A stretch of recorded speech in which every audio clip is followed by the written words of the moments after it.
A determinação do povo brasileiro é digna de admiração em todo o mundo.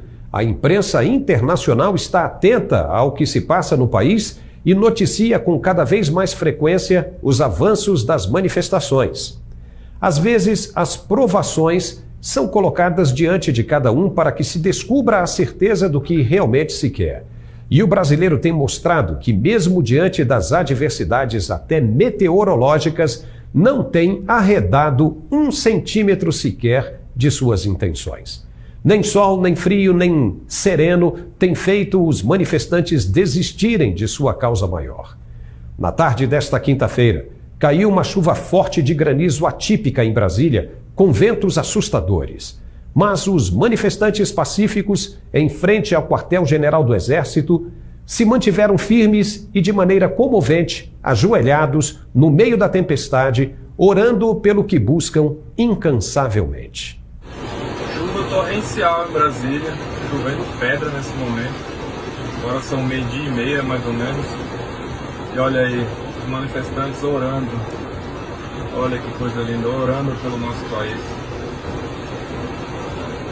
É isso aí, Brasília. Não vamos desistir, não. Força. O movimento dos manifestantes só cresce e uma mega manifestação se aproxima com o fim de semana e feriado do dia 15 de novembro. E tem dado certo. Nesta sexta-feira, o Exército Brasileiro se mostrou solidário mais uma vez com a causa e divulgou uma nota inquietante destinada às instituições e ao povo brasileiro. A nota já começa com o seguinte recado: acerca das manifestações populares que vêm ocorrendo em inúmeros locais do país, a Marinha, o Exército e a Força Aérea Brasileira reafirmam o seu compromisso irrestrito e inabalável com o povo brasileiro, com a democracia e com a harmonia política e social do Brasil, ratificado pelos valores e pelas tradições das Forças Armadas, sempre presentes e moderadoras nos mais importantes momentos de nossa história. Para quem conseguir entender, verá que o recado demonstra também, no trecho a seguir, uma profunda inquietude com o cerceamento dos direitos básicos do cidadão e com os constantes ataques à Constituição. Lembrando que nenhum brasileiro está acima das leis. Continua a nota. A Constituição Federal estabelece os deveres e os direitos a serem observados por todos os brasileiros e que devem ser assegurados pelas instituições, especialmente no que tange à livre manifestação do pensamento, a liberdade de reunião pacificamente e a liberdade de locomoção no território nacional. E tem mais.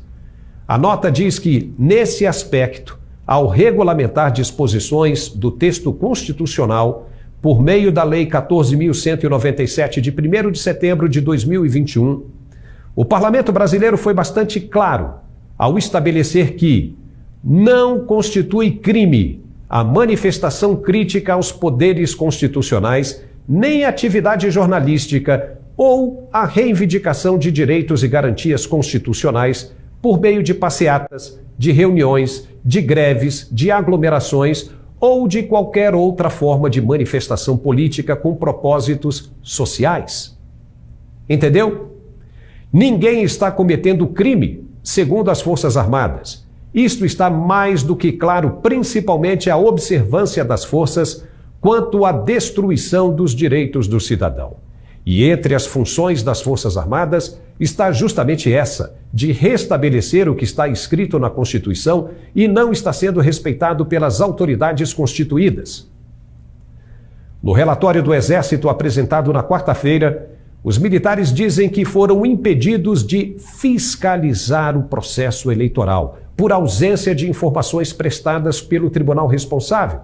Só que o artigo 221 da Lei 4.737, de 15 de julho de 1965, diz, sem rodeios e interpretações equivocadas, que é anulável a votação quando for negado ou sofrer restrição o direito de fiscalizar. Opa, é lei! E o que está acontecendo é uma negativa do TSE de se dar acesso aos dados com clareza para o quê? Para fiscalização. Ora, se tudo correu dentro da lisura, Por que tanta resistência em mostrar?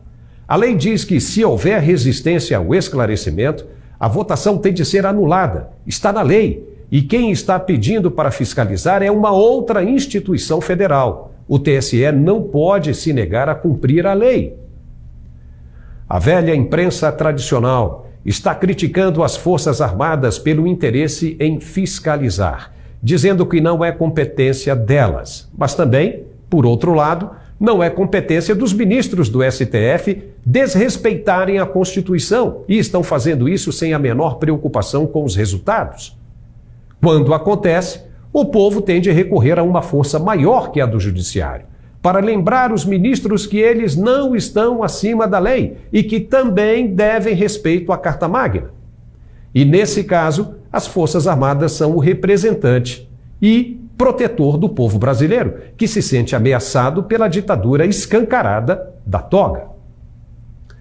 Agora vamos analisar quais são os dois únicos caminhos que poderá resultar essa situação de conflito, que na verdade nem deveria estar acontecendo se todo o processo tivesse sido transparente.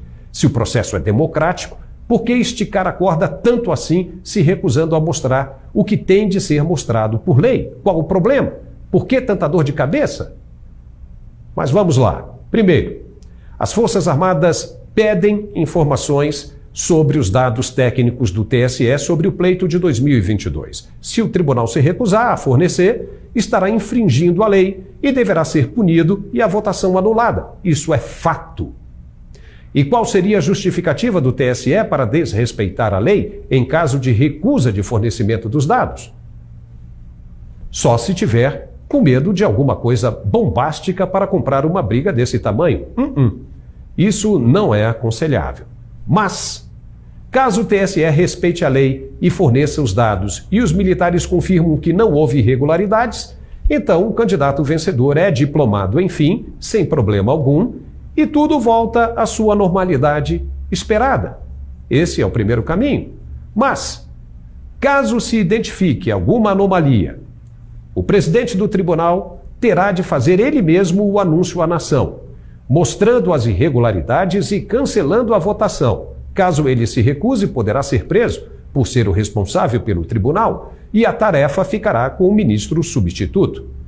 E aí o segundo colocado, que foi vítima de softwares maliciosos, no caso, será diplomado como o verdadeiro vencedor.